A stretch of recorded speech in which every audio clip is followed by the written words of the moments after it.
In Genesis chapter 18, Abraham saw 3 men standing at a distance from his tent. He didn't waste a moment. Though he may have been weary from the heat of the day, his tiredness didn't dull his spiritual awareness. He ran toward them with enthusiasm.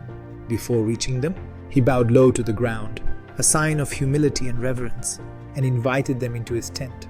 They accepted. They sat down, and they ate with him. Abraham served them with indescribable hospitality, and as a result, he received a timely prophetic word from the Lord. Now watch this closely.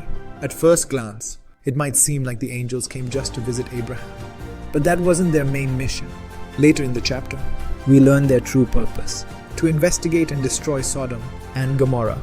But still, they stopped to visit Abraham. Why?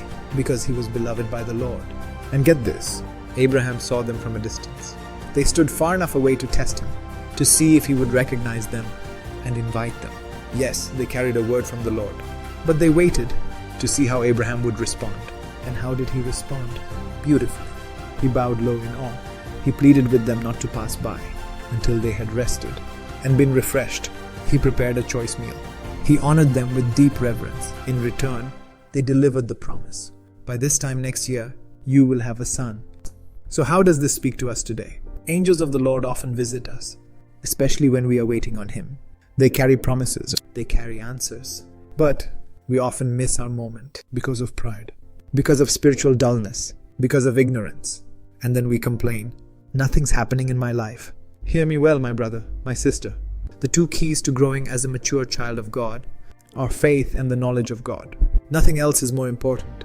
Why is Abraham called the father of faith?